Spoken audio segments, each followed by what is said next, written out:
Talaga namang maya-maya ay may maririnig ka na lang bigla na nagsisigawan ng pick-up lines. May mga nag-I love youhan pa nga gamit ng sign language na sila din na nag-imbento. Para nga sila mga ninja sa mga pinaggagawa nila na yon.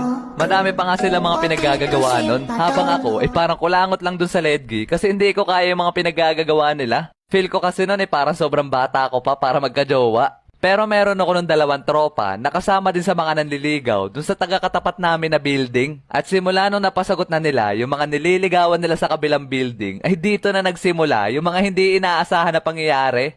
Oy Rio, single ka pa, di ba? Ha? Bakit? Ngiting may binabala kayo ah. Di pre, baka gusto mo kasi magkajowa. Hehe. Kaya nga pre, may rereto kami sa'yo. Sira ulo, hindi naman ako nagpapahanap ng jowa. Yung naging GF kasi nung 2 kong tropa mga repa ay magkaibigan at meron pa silang isa pang kaibigan na babae at yun ang nirereto ng 2 kong tropa sa akin. Ano pre, gawin mo ng GF para pa magde-date ay magkakasama tayong 3. Kaya nga pre, ay pas ako dyan mga pre. Sinabogart na lang total naman jowa na yung mga yon. Sira ulo, ikaw nga yung gusto. Wala pa talaga sa radar ko magkajowa nun kaya tumanggi ako. At kung magkakaroon man ako ng first girlfriend ay yung crush ko ng mga panahon na yun ang gusto ko. At pagkatapos nun, ay biglang kumalat yung balita na nagkakagusto daw sa akin si Moana. Di niya tunay na pangalan. As in, kinabukasan, pagpasok ko ng classroom, ay biglang nagtingin na sa akin yung mga kaklase ko. Oy, Moana, nandito na si Rio. Ay,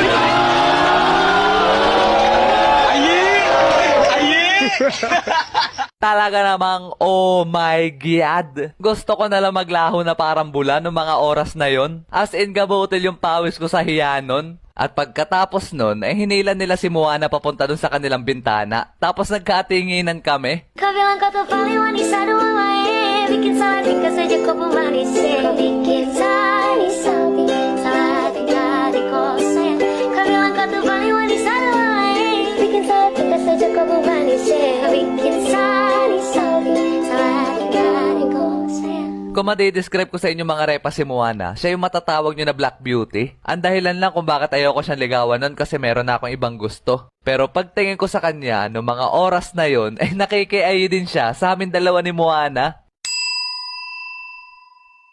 Walang jo. At pagkatapos sa mga nangyari na yon, mas lalong kumalat yung balita tungkol sa amin dalawa ni Moana. Kaya yung katabing section ni na Moana ay nalaman din ata yung balita. At bakit ko nga ba naisama sa kwento yung katabing section ni na Moana kung maitatanong nyo mga repa? Ang masasabi ko lang dyan ay meron na namang hindi inaasahan na pangyayari. Kasi doon sa katabing section ni na Moana ay may umamin daw na meron din daw siyang crush sa akin.